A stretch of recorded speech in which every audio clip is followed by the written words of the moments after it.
আজ আমি সুলতানি যুগের ভারতের অর্থনৈতিক অবস্থা নিয়ে আলোচনা করব। তাহলে আলোচনাটা শুরু করি।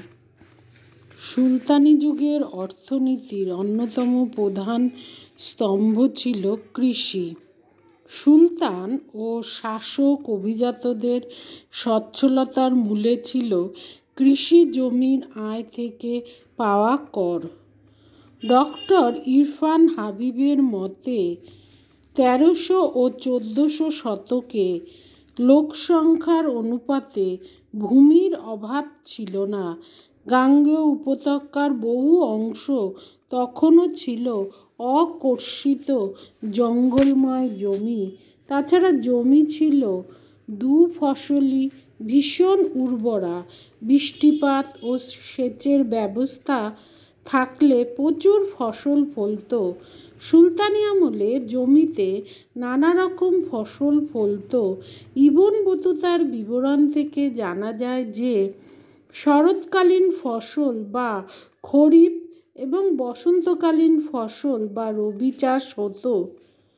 ঠাকুরকুড়া ফেরুর বিবরণ থেকে জানা যায় যে প্রায় ২৫ রকমের ফসলের উৎপাদন চাষিরা বিভিন্ন ঋতুতে বিভিন্ন অঞ্চলের জমিতে করত।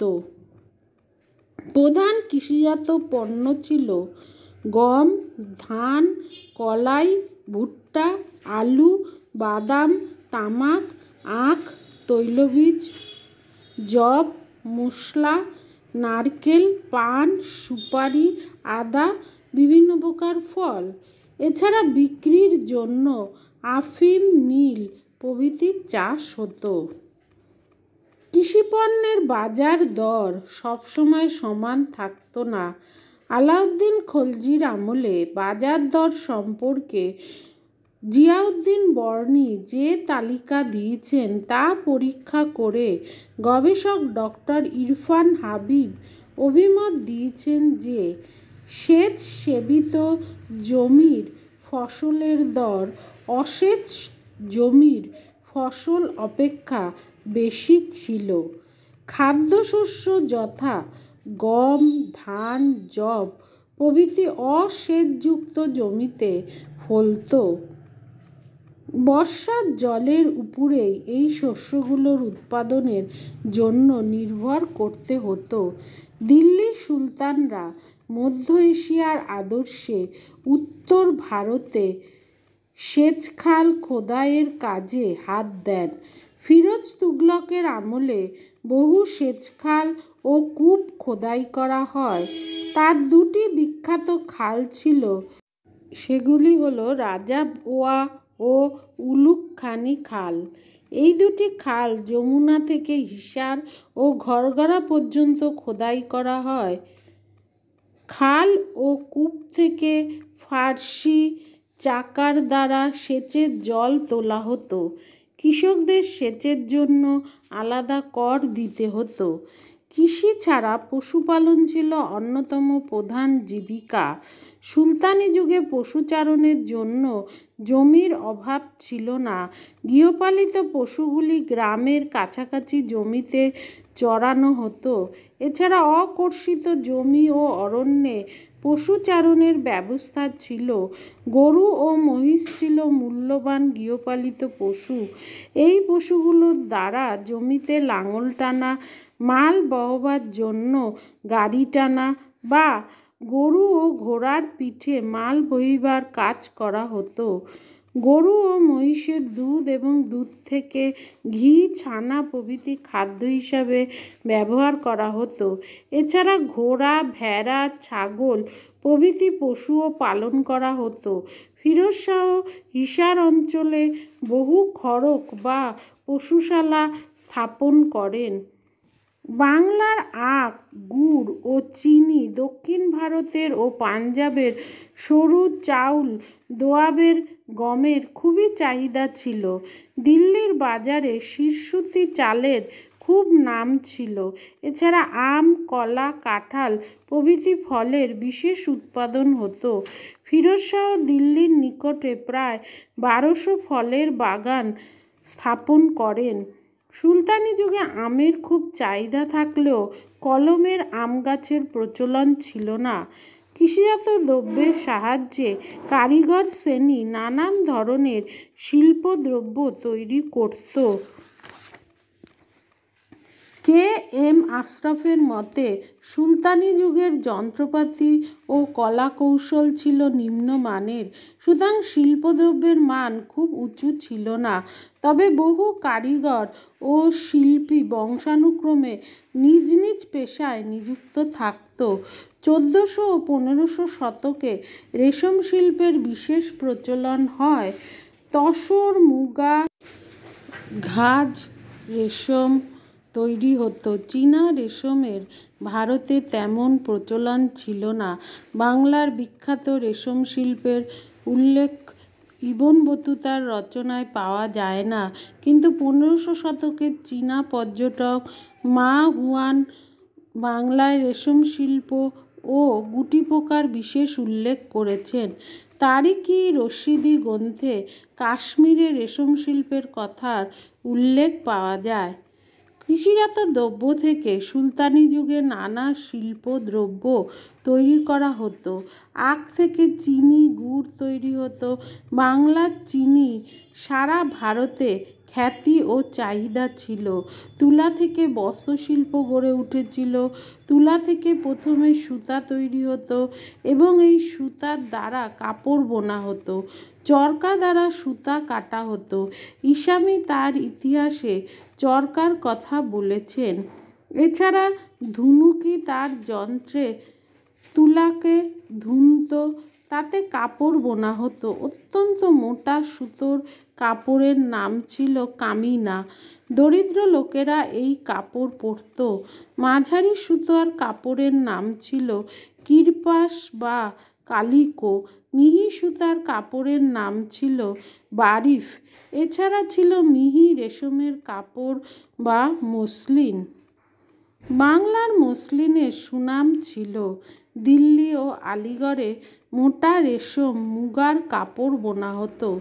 সুতা ও রেশম মিশিয়ে মাসরু নামে এক ধরনের কাপড় তৈরি হতো। গুজরাটে খুব মিহি সুতার রেশমের কাপড় তৈরি হতো।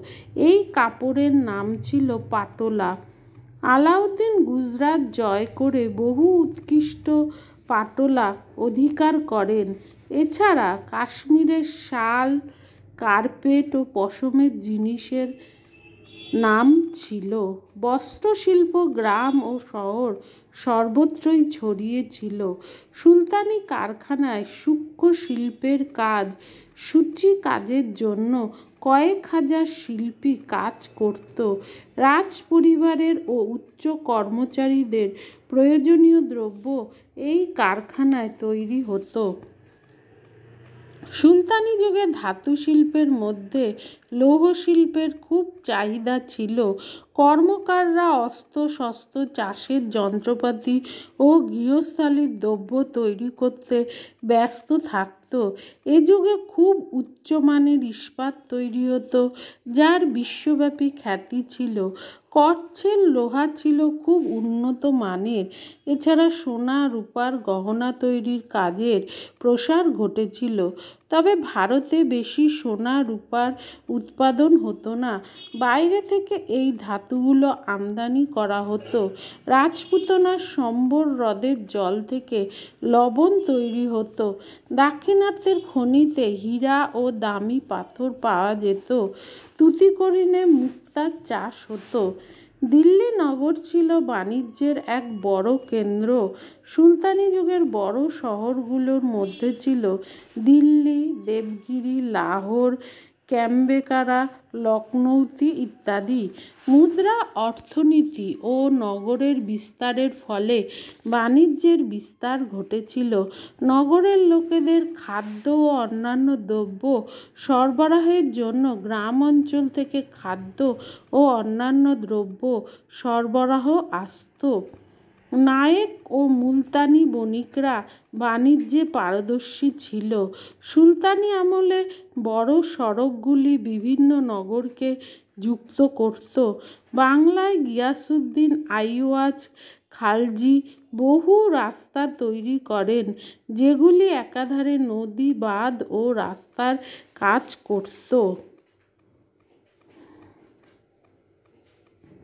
বৈদেশিক বাণিজ্যের জন্য ভারতের উপকূলের বন্দর ও উত্তর পশ্চিমে স্থলপথের ব্যবহার হতো।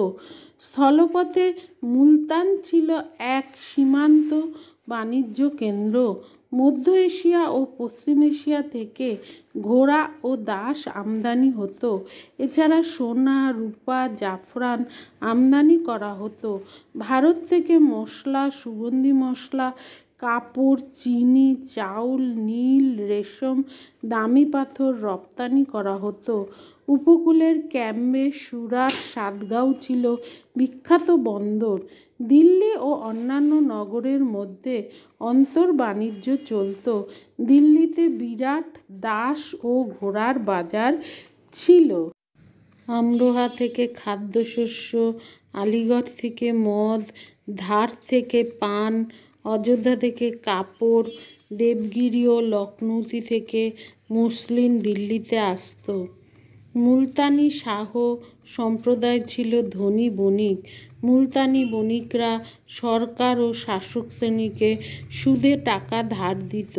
সুলতানি যুগে অর্থের সচ্ছলতা থাকলেও সমাজে ধনবন্টন ছিল না, ফলে গরিব গরিবই থাকত। কৃষকেরা খুবই দুর্দশাগ্রস্ত ছিল। জরাজীর্ণ অবস্থা ও কোনো রকমে খেয়ে তাদের জীবন কাটত। কৃষকদের উপর প্রচুর করের বোঝা চাপত। ডক্টর ইরফান হাবিবের মতে কৃষকরা ছিল অর্ধ দাস।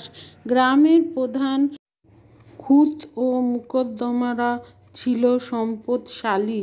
তাদের গ্রামীণ অভিজাত বলা চলে। নগরে শাসক শ্রেণী বসবাস করত, তারাও ছিল ধনী ও বিলাসী। সাধারণ কৃষক ও কারিগরের অবস্থা ভালো ছিল না।